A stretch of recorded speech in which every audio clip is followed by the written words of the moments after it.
Greetings, brothers and sisters. So, a couple of my viewers left comments about this and some more to do with Anderson Cooper, so I thought I'd elaborate on my earlier video and talk about how CNN has literally collapsed in terms of its viewership. So, this is from the 90s, and there was this thing called Channel One News that was shown in high schools, and this is a younger Anderson Cooper. Everyone, I'm Lisa Ling. And I'm Anderson Cooper. This is Channel One News. You can hear shots ringing out all the time. That was kind of close. He obviously even sucked back then, and nice graphics. Look, he's just blowing up.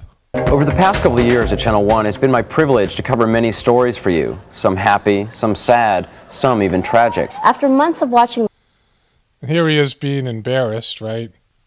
Well, this week we'll be talking about abusive relationships. Even though the voting's over, the debate is still going on for some of these issues. Let's take a look at Anderson Cooper, his relationship with the CIA, his weird mom, and then I'll show that montage again of his odd behaviors that I covered in an earlier video. But this is somebody who was guaranteed to be able to do whatever he wanted based in his family. So a few of my viewers point out this picture, which I covered in an earlier video when I talked about Anderson Cooper a couple years ago. But it's a very odd picture, right? There seems to be some sort of sacrifice here. This looks to be some sort of a demon. We have the U that with the two dots, which is representative of 666, the mark of the beast. The crow calling, right? A beheaded individual right here, dismembered. A couple of angels here praying over this figure that looks to be on a sacrificial pillar with a bunch of crosses. And I think that might have been Anderson Cooper's bedroom or his mom's. And it's a very weird family, but it is a family that is a dynasty, right? A family that he was guaranteed to have success. So if he wanted to be an anchor at CNN, he was going to be an anchor at CNN, right? You understand this?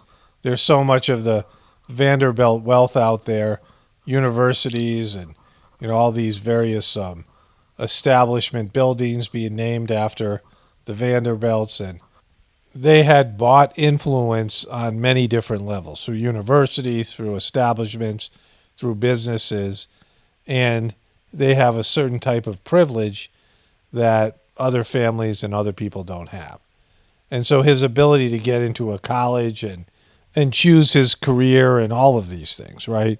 He was a Vanderbilt. He had, access to anything he wants.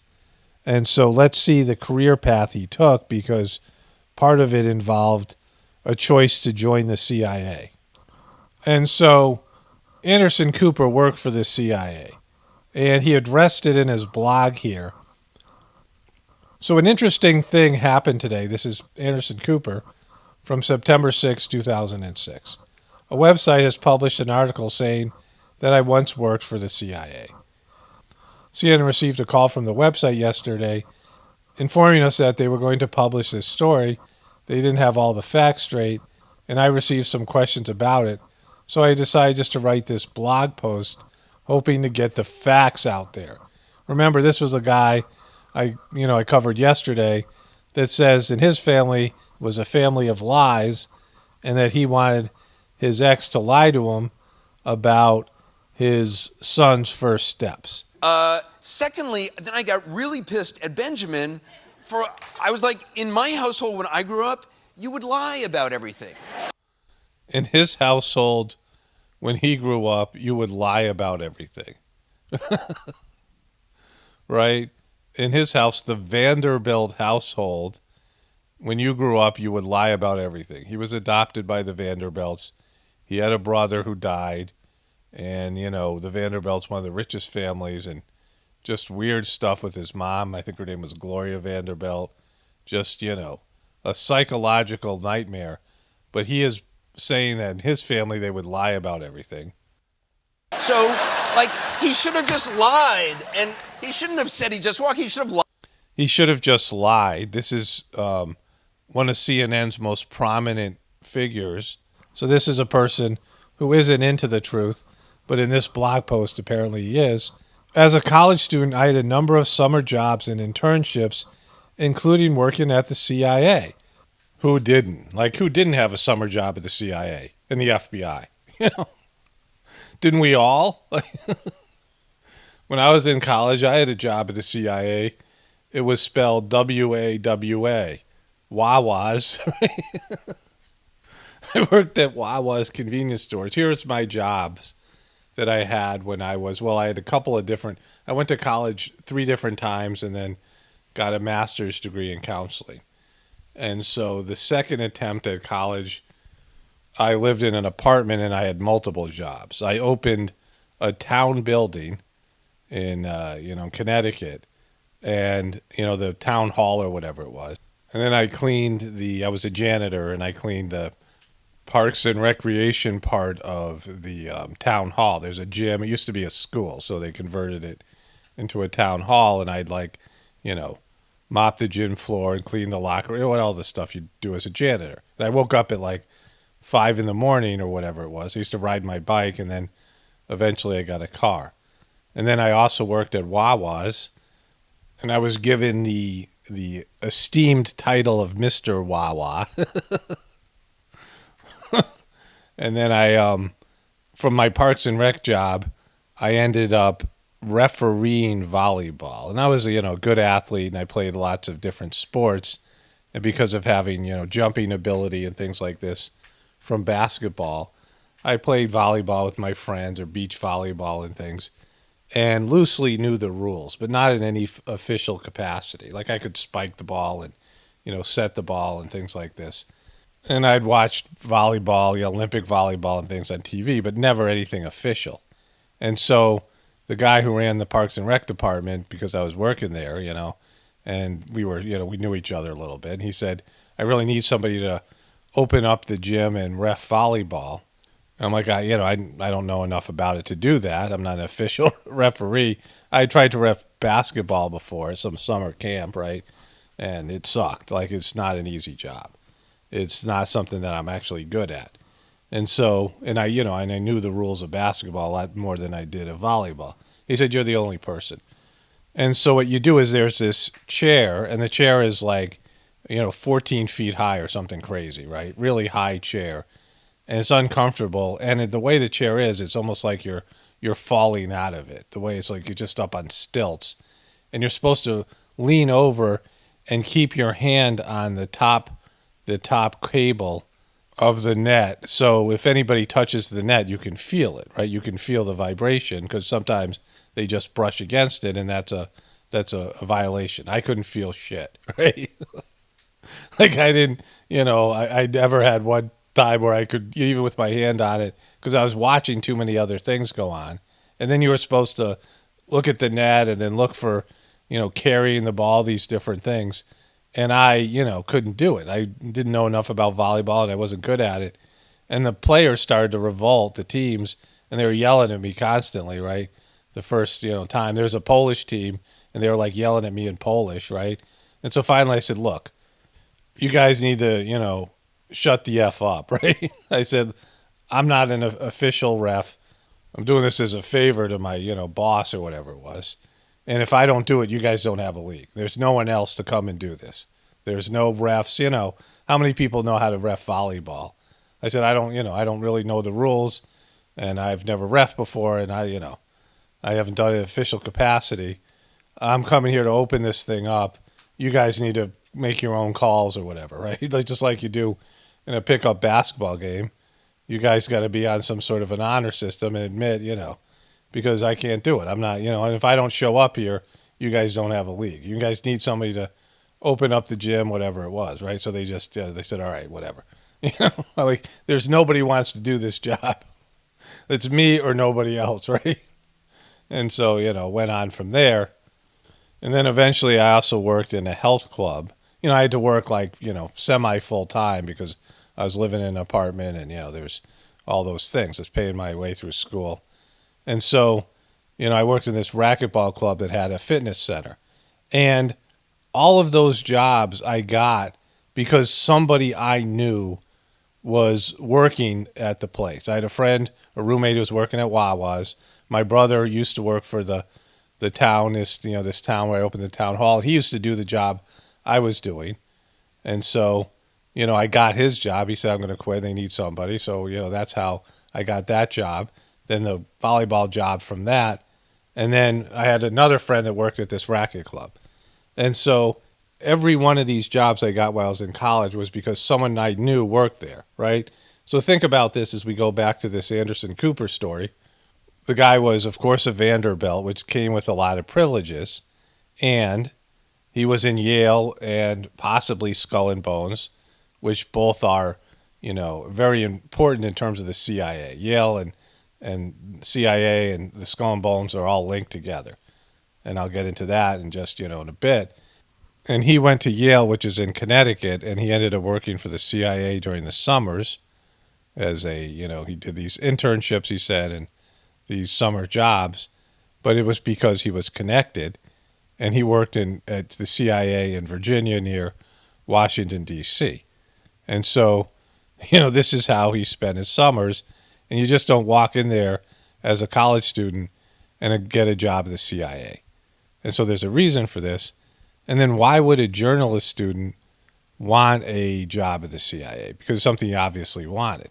So he's downplaying it in this blog, but there's a lot of things he isn't saying. And so let's go through this. Keep in mind, we're talking about nearly 20 years ago. The Bengals walk like an Egyptian, which is a reference to, I don't know, the Illuminati possibly, was on the radio. I was 19 years old, and like many college students, was curious about a variety of careers. Well, you almost immediately went into broadcasting and so-called journalism. For a couple of months over the course of 2 summers, I worked at the CIA headquarters in Langley, Virginia. There are reporters who've been in the military, others who've interned on Capitol Hill while they were in college. I know the CIA sounds more exotic and mysterious, but it was actually pretty bureaucratic and mundane. But there's a lot more that he's not saying here. So this is a well-known, fact that he worked for the CIA, and this is one of the reasons that not only this is one of many reasons that I think CNN gets most of their content and their perspective from the CIA. They have ex-CIA and FBI experts that come onto their show, and they always seem to be right in line with the intelligence community. So the first thing you need to know is that Anderson Cooper was born into a wealthy family in Manhattan. This is what he says in this. Anderson Hayes Cooper, born into a wealthy family in Manhattan, Cooper graduated from Yale University with a Bachelor's of Art in 1989. As a young journalist, he began traveling the world, shooting footage of war-torn regions for Channel One News. Cooper was hired by ABC News as a correspondent in 1995.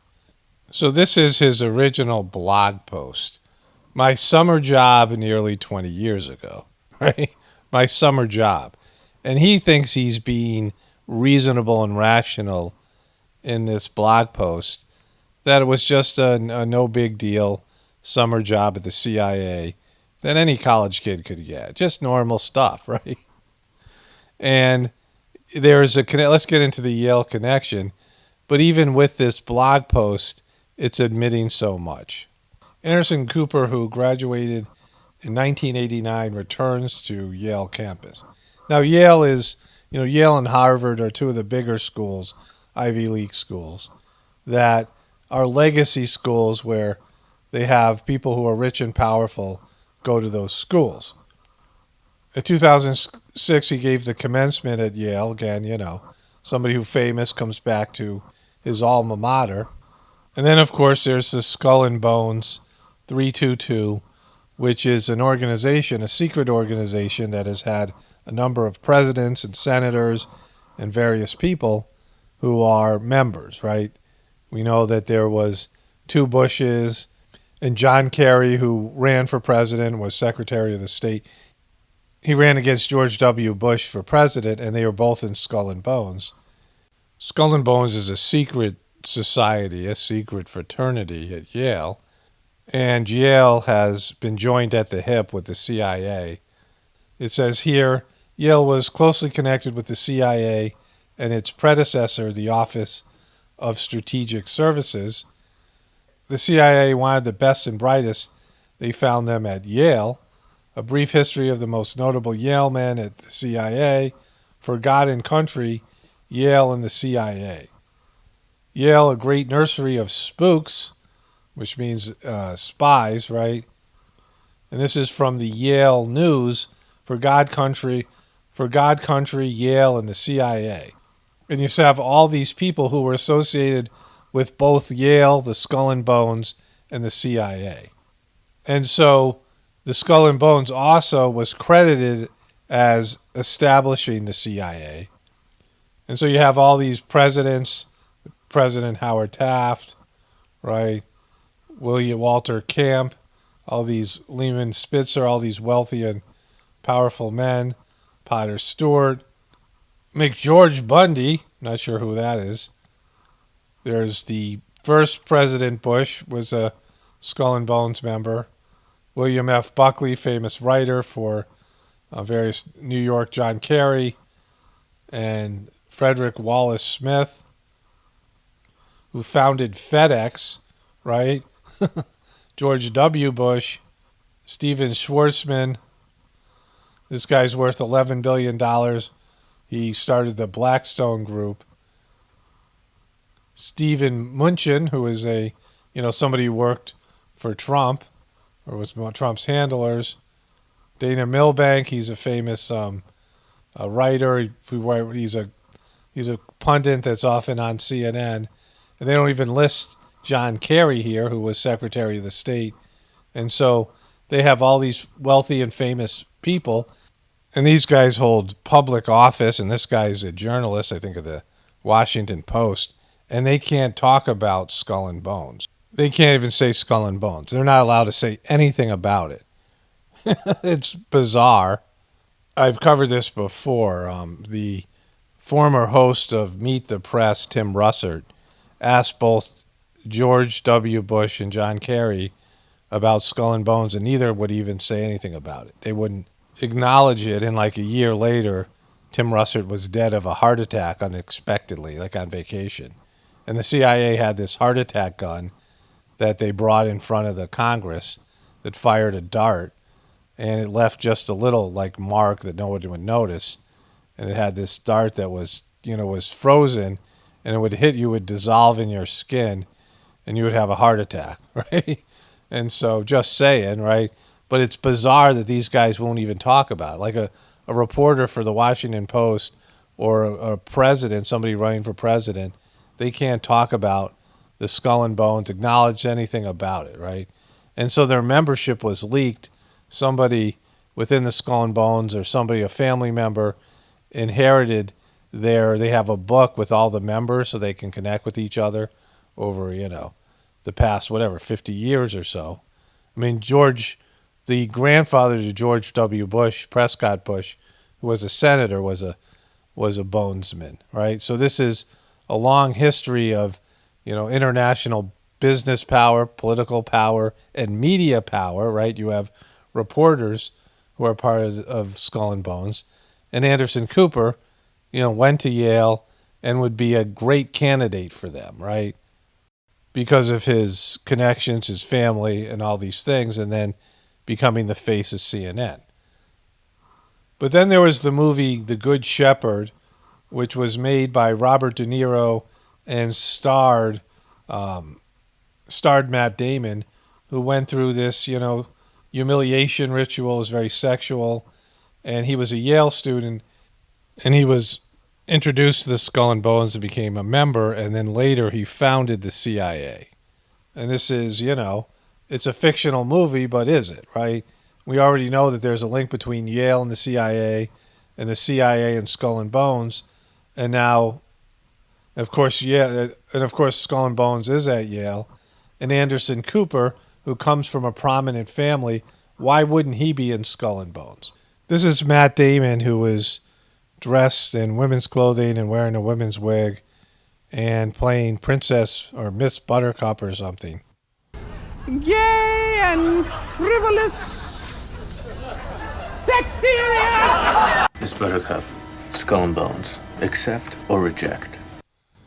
And then he's offered a position or entrance into Skull and Bones while he is, acting in this role. Accept. So he accepts while wearing lipstick and playing this role. And there is a connection between Freemasonry and the Skull and Bones and this type of, and Bohemian Grove and men dressing up like women, the members dressing up like women. And I covered this before in an Anderson Cooper 60 Minutes report, where this is the same report, where in one segment he's wearing lipstick. And you see that this movie about Yale, the CIA, and Skull and Bones, there is Matt Damon is introduced to Skull and Bones, and he later goes on to create the CIA. And he is, when he's asked to be in the Skull and Bones, he's wearing lipstick. So this is another connection for Anderson Cooper to Skull and Bones and the CIA. And you can see that in this screenshot, it is a fractured image. They do this all the time, where there's a split persona here, right? A split personality. And it's been said in the mind control programs, they would fracture the consciousness of the participants. And this was a ritual where they go into the ritual where he gets into Skull and Bones and he's abused and sort of, they go through this hazing process. And it's, sexual and it's torturous. And here he is receiving his Skull and Bones invitation with the Skull and Bones on it. I'll come back to all this in a moment. CNN, MSNBC ratings plummet without Donald Trump in office. Fox News tops cable's news ratings in May as CNN loses half of key demo in viewership. Some of the CNN shows are just tanking. They're losing 70% of their viewership. And they were never doing great even in the Donald Trump COVID era, right? It's been something where they've always been third to Fox, and Fox sucks, right? Discovery's CNN challenge in harrying a global news giant amid cable ratings decline. CNN loses nearly 70% of its viewers since Trump left office. And I've documented in so many recent videos, this is why they're trying to keep Trump alive. He's still the centerpiece of their show, but people have lost interest because Trump is basically a ghost. So let's get back to this CNN plummeting in the ratings, because it's all tied together here. And it seems like a victory for many people in the truth community who are celebrating this, but it's not really. I'll come back to that. But let's get back to Anderson Cooper here and this whole thing with the CIA and, all of it, right? Because it's a big mess. Like, he's a very weird person, a very odd person. This compilation I did from the other video, I'll put that in here.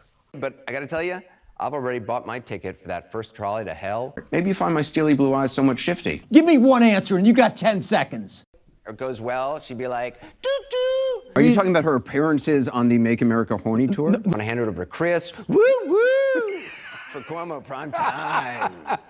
I was gonna ask you for one of those. That I supplied milk to my family? Roach Quisha, so stop it, bitch. It goes well, she'd be like, doo-doo. This is the new CNN. This is the new CNN. This is the new CNN. I would have to say, if secondhand smoke counts, yes. Yes. Okay. At a bar mitzvah? You wouldn't believe me if I told you, but that answer's going to be yes. I knew it. Because you were performing. Some rich guy paid you to perform at his kid's bar mitzvah. Yes. Where am I? Right. Okay. Where am I? Okay. It's hell, Anderson, and get used to it. At an NFL football game. Yes. And I almost got thrown out. Yes, you did. Okay. Have you got at an award show? Huh? How many? Yes, you're doing that in the mic, and it's. I'm sorry. Yes, you have. That's on my hit Have you list. You just gotten put that on high? my hit list, Andy. Have you gotten That was just the weirdest, saddest, fakest death rattle / forced fake laugh by Anderson Cooper. CNN building on Sunset Boulevard, I have.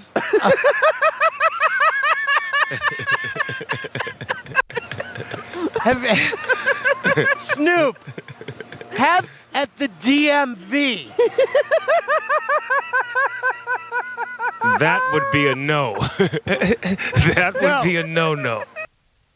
And so he's a very strange person. And what they want to do with politicians, Hollywood celebrities, athletes, I mean, any famous people, and certainly media personalities, is they want to humanize them. They want them to seem just like you. You know, the average Joe. Like Joe Biden's the average Joe, right? They want to, you know, Joe Biden's always talking about his coal mining family and his teacher wife, right? His Dr. Jill Biden. And they want to normalize them, you know, they want to make them just like you, someone you can identify with. And if you think about Anderson Cooper or any of the CNN staff, like how would you identify with them?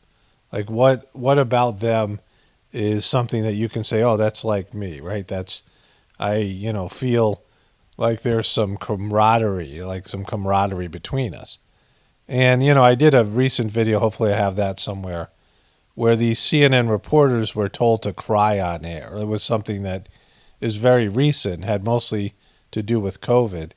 And time again, some of it had to do with the BLM stuff. Love and forgiveness is a powerful thing. It's not even my own mother. My heart just grieves for you.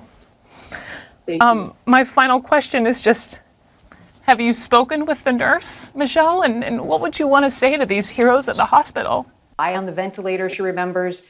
So it's been a really scary time for her, and she hasn't had any visitors. So when we started talking about you, that's when she really lit up. And I think she's really clung to that as sort of this bright spot in all of this. You know, we see what the pandemic has done to her and her family and so many others. And it was just really sweet, Anderson, that moment. And all she wanted to do was talk about you and baby Wyatt. I know he didn't go feeling like he had done everything he needed to do. I know he left feeling scared and not wanting to go.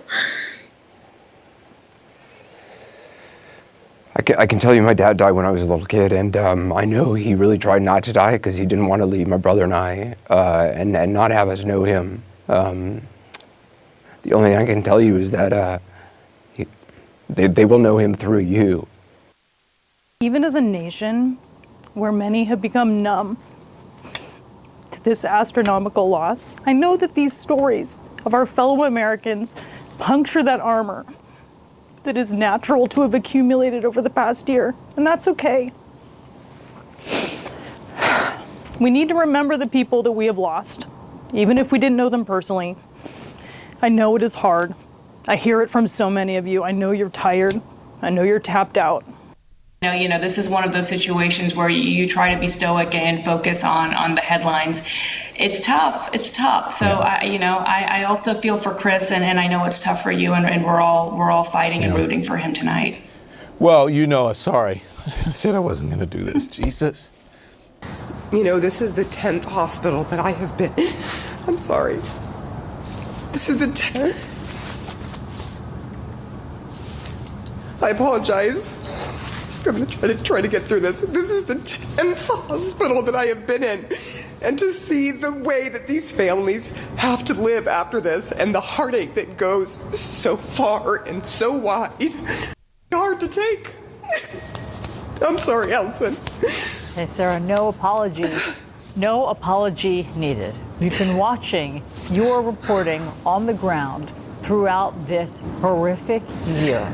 And we have all been struck by the grief, the collective grief that all of us are in. Thanks for being the most amazing husband and for making me feel cherished and loved every single day.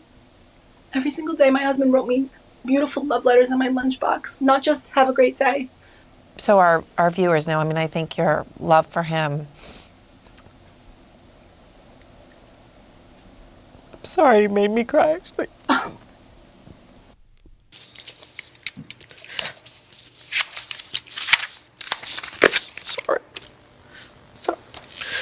Hoda. So I'm in the editing process, and I just want to add this. I took this out of another video I made, and I took out my commentary, but this is from an older video, is that you never saw a news anchor cry when I grew up. Like, I don't remember ever seeing this, not just in terms of, regular news, but also cable news. And then for years, it was considered unprofessional, and you were just supposed to report the news. And then there was this movie, Broadcast News, where William Hurt played a not very good reporter, but he was good at reading the news, and that was the whole theme of the movie. And there was a scene where he cried, and Holly Hunter, his love interest, discovered that the report only had one camera, and the person who was filming it saw him crying in reaction to somebody telling their sad story. And she said, "Oh, that would have been a great TV moment. I wish we could get that on film." And Holly Hunter went through the raw footage, and he said, "No, we can." And he redid it. He acted. He replayed his crying. He reacted it, because the camera wasn't on him when he was crying. And so it was completely fake. And so at some point in the past 2 years, this has been told to CNN reporters and some MSNBC reporters that you need to seem human and cry. Even though you've been covering tragedies for years, horrific stories, now specifically to do with mostly COVID, but some of the BLM stories and other stories, we want to see you shed some tears.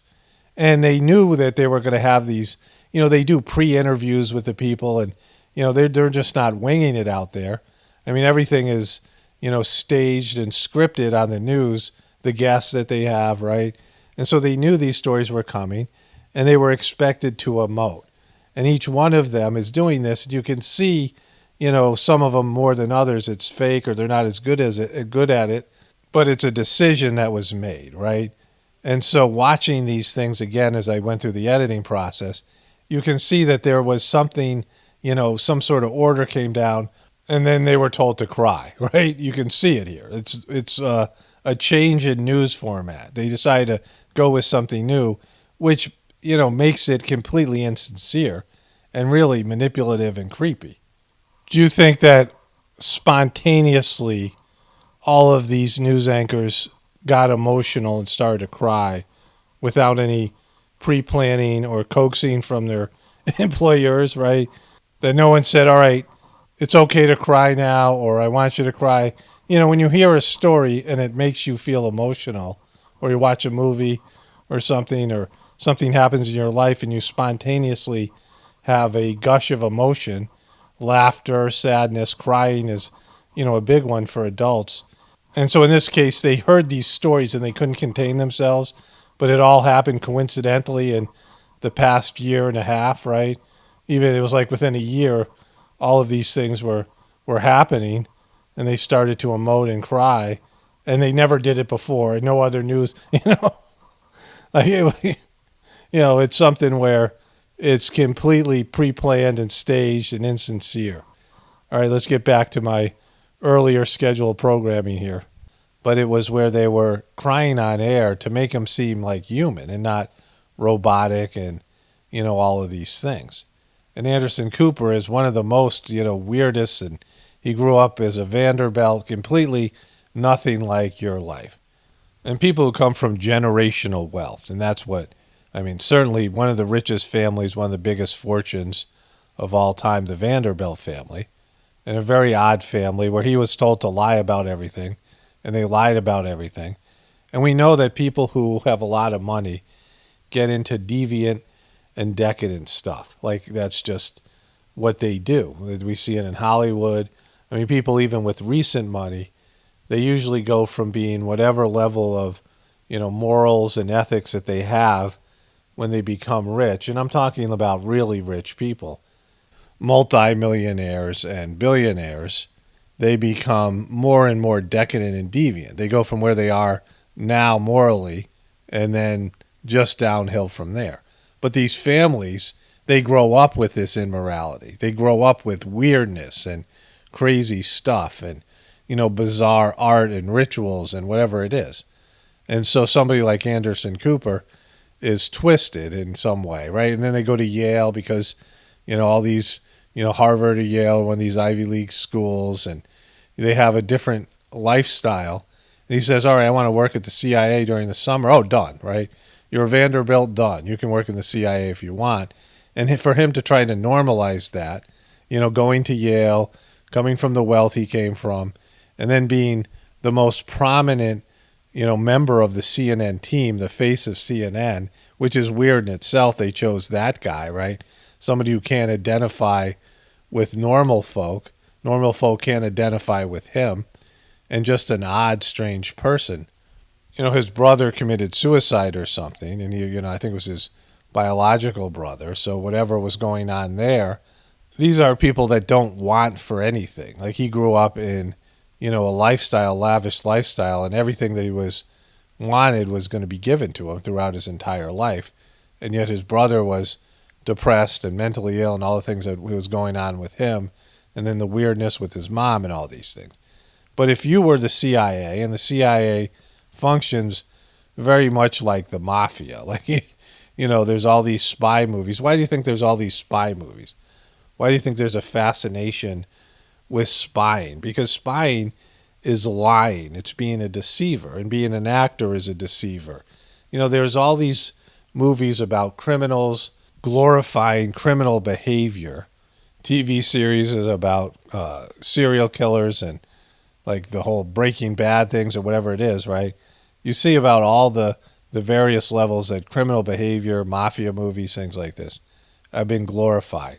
And then monster movies where twisted psychopaths who kill people, and horror movies and all these things that are glorified as well. And then all the movies about the police, and then spying and spies and things that are glorified as heroes time and time again. There was that movie, Zero Dark 30 or whatever it was called, right? There are a couple of movies that were about the bin Laden capture and glorifying the CIA. And, it was written by the CIA. I mean, there was this woman who directed those movies who had a close connection with the CIA to make these basically propaganda movies. And you see these type of extreme, whatever it is, content in these movies, themes and plot lines and storylines. You very seldom see a movie about just wholesome folk, good people that are a good family, living a good life, right? It's always these twisted and demented individuals and organizations. And the CIA is, like I said, very much like the mafia. And once you're in, it's hard to get out, right? And so why would they let go of an asset like Anderson Cooper, somebody who comes from generational wealth, and then he's going to be an influential news reporter on the CNN network, which is so in line and consistent with the intelligence community. If you look at what the intelligence community wants to get done, the CIA, the NSA, and the FBI, what they are trying to do, CNN is always in line with that. You can see it in their news reporting and these inhuman reporters. And so why wouldn't they keep this asset? I mean, they call them assets, right? And Anderson Cooper would be a great asset for them to have somebody who is a CIA spy. And they have, they've had Hollywood spies, and there was a guy producing movies in, Hollywood movies. I think he made one of the movies he produced was The Fight Club, and it turned out he was a Mossad agent who took secrets, American secrets, and then he went back to Israel, but he was an American citizen and he was a spy. You had this, Roald Dahl, the guy who wrote James and the Giant Peach, and even Julia Child, who were spies, right? For England, you often have famous people who are recruited to be spies. George Clooney, of course, works for a number of celebrities work for the CFR, the Council on Foreign Relations. And so there is this connection between having famous people, certainly having somebody at CNN or multiple people at CNN would be a real boon. And then there's this idea of the Skull and Bones and all this connection between Yale and all these things as well. And so, it makes more sense that Anderson Cooper is still working for the CIA, right? because CNN is just, it's all of it. Like the evidence is overwhelming if you watch their content.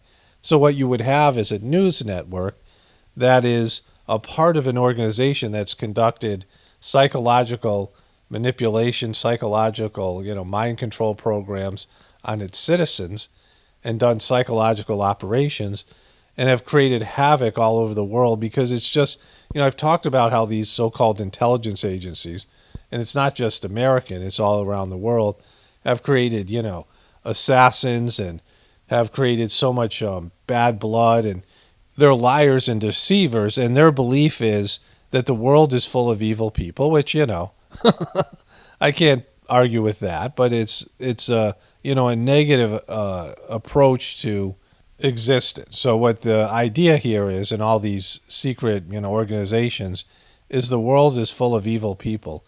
And if you don't employ manipulative means to control your population, lie to them, this idea of obscurantism, which I've talked about from the Heartfulness System and the Whispers from the Brighter World so much, if you don't put out disinformation, deceive your people, and spy and kill and manipulate other governments like the CIA, wreck countries, destroy leaders, good men like Mossadegh, good leaders like Gaddafi and things.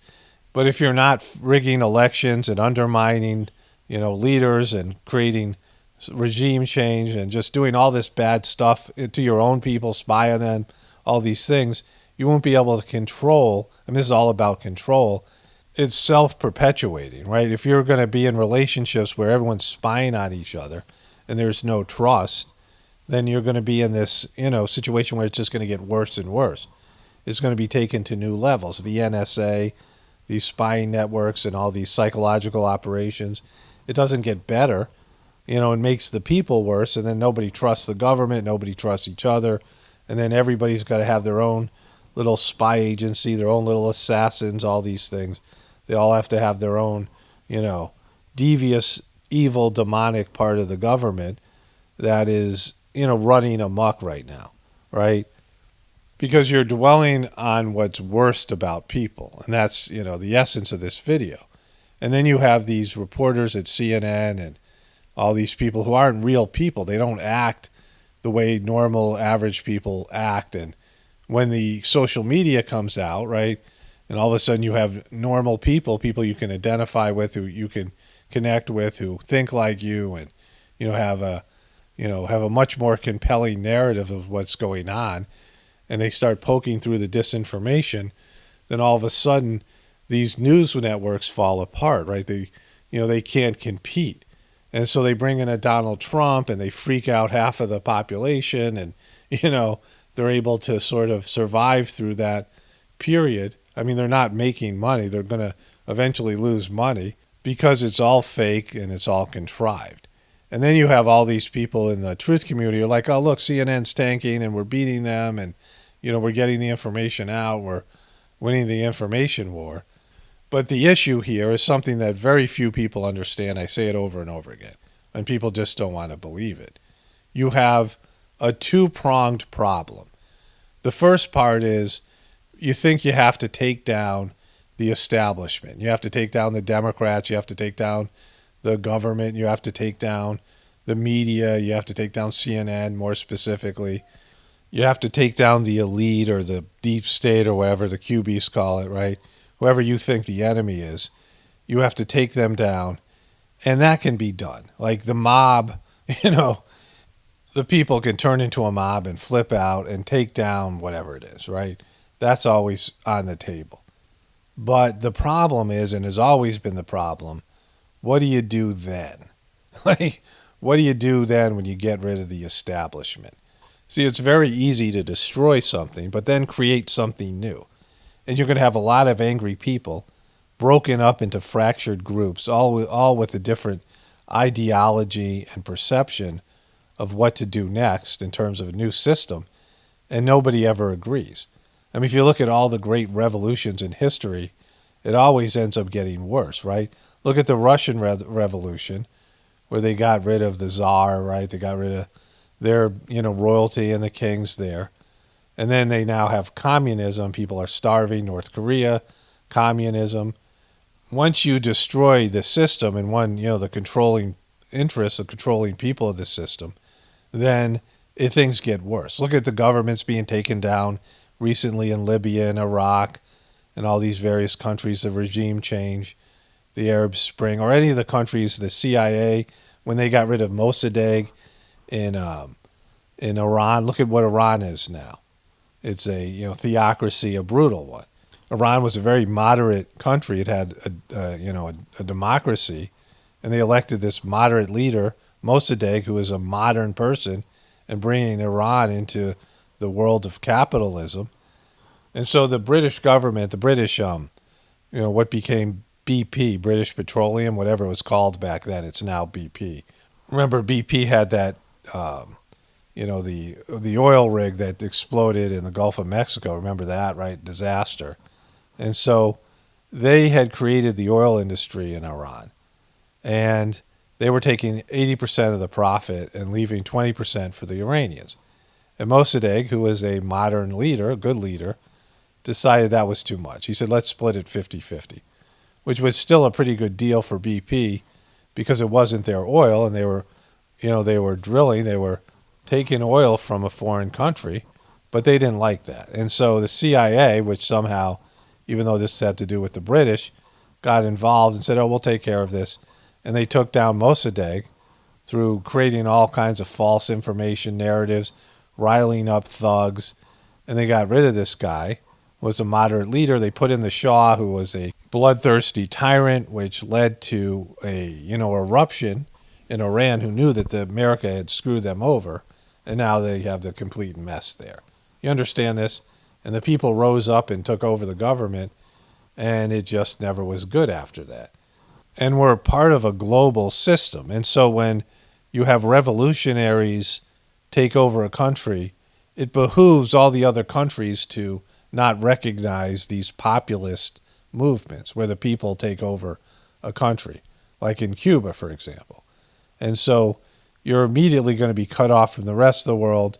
You're going to have economic sanctions, and you're going to have chaos and inconsistency in your country, which we see over and over again.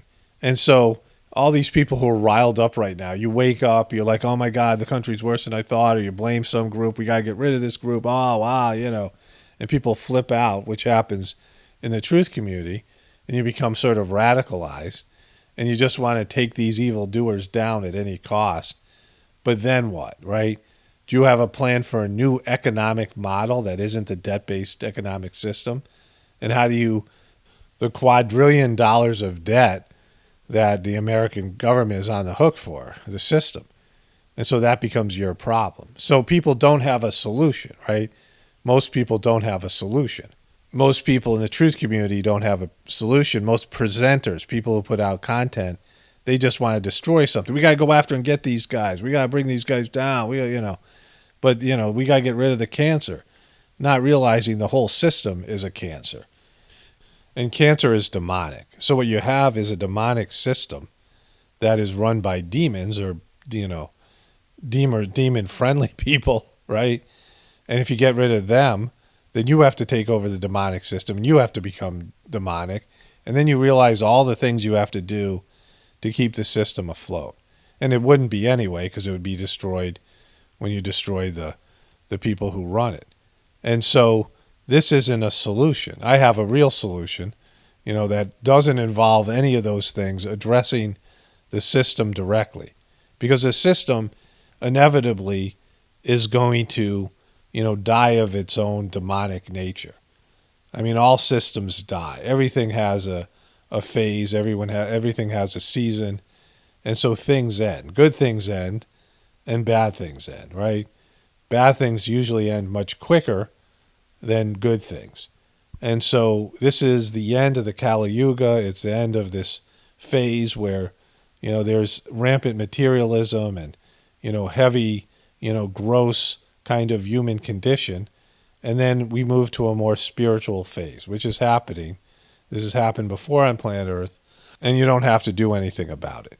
Unless, God appoints you in some way, not because you want to do it, but because you actually are appointed on a spiritual level. It's part of your soul's path to be a part of that, right? Whatever the destruction is. But in terms of what's happening right now, everything is accounted for in the spiritual world. And so the system is going to collapse on its own accord, and it's collapsing now. Every time, I make a video, you can see, just another way, another symptom of a collapsing system. It's a system that just can't last. It's not sustainable, and so it's going to go the way of the dinosaur, right? So if the system is going to collapse anyway, why pay so much attention to it? Like there's just an obsession of looking down the rabbit hole and finding every detail about the depravity and the demonic nature of the system. So why do that? Like, why spend your time and energy watching something? And it's funny, like I make it funny here, some time can be spent on just, enjoying the epic and the spectacle of the collapsing system. It's, it can be made interesting, but your whole life can't be about that. Like, you have to do something else. If you know the system is in free fall and collapsing, and there's going to have to be a new way, there's going to have to be a better way, well, what would be the best way to deal with that? What do you think would be the best way to build a new system? If the old system was built on lies and demonic nature and like Satanism and the absence of God, wouldn't the best solution to that be that you now include God and not religion, because religions suck, they're not really about God, but include God in the new system where you are connected to God internally, you have an internalized connection to God, and you're connected to your soul and your soul's path. Everybody, not just a few people, right? But everybody's working on this. There's a great video out there, I think it's still on YouTube, that the scientists, the ancient scientists in the Vedic culture in India were also rishis. They were also saints, right? They had scientists who were also saints, mathematicians who were also saints, higher developed souls that were connected to God on a deep level, inventors who were also saints, right? And so getting back to this ideal where the leaders are really deeply connected to God, and God is guiding you in your leadership and in your personal life and creating a system that's based in the divine laws and principles. And this is what the Heartfulness system is about. It's deepening everybody's connection to God through cleaning their hearts and transmitting this divine energy to their hearts, freely, because it's God is love, and love is everywhere, and love is free, right? You can't, pay for love, right? And so it's a system, and it's been given for this particular time to, reverse the negativity and the demonic path that we're all on in terms of the system we're now 100% dependent on. So instead of spending lots of time, most of your time and your energy being angry and resentful and wanting the so-called controllers to be taken down in the system, it's time to create a new system. Start working on internally becoming a new human being and help manifesting a better system from the inside out. When everybody's connected to God in a deep level and everybody's on the path to becoming saints or are saints and becoming, more and more spiritual, then the system that we are, our materialistic system will reflect that, will reflect what's inside of everybody. And so this is, to me, the only solution and the best one, because the other system collapses. And while that's happening, you're starting to manifest a future system that is in line and consistent and in harmony with your soul and God and God's plan for us all, and God's rules and the spiritual rules and the rest of it. And so to me, it's just like a no-brainer. It's something that makes complete sense. That's the idea about Pockets of the Future, that people start creating and manifesting this system and then getting better skills. Like, what kind of skills do you need? What kind of skills do you need as a natural human being, a person who's connected to God, living in a system that is much more in harmony with the natural order of things? And so reclaiming some of these skills and agrarian skills and things like this, that people who are acting like normal human beings are engaged in, and forming these types of relationships and communities that live in harmony with the divine. And so all these things are possible if people are willing to embrace what to me seems completely logical and the only real possible solution to this mess we find ourselves in. Only spirituality will save this world, as Paul Romano definitely pointed from the Apocalypse and the Ascension. Everyone have a blessed day and be grateful.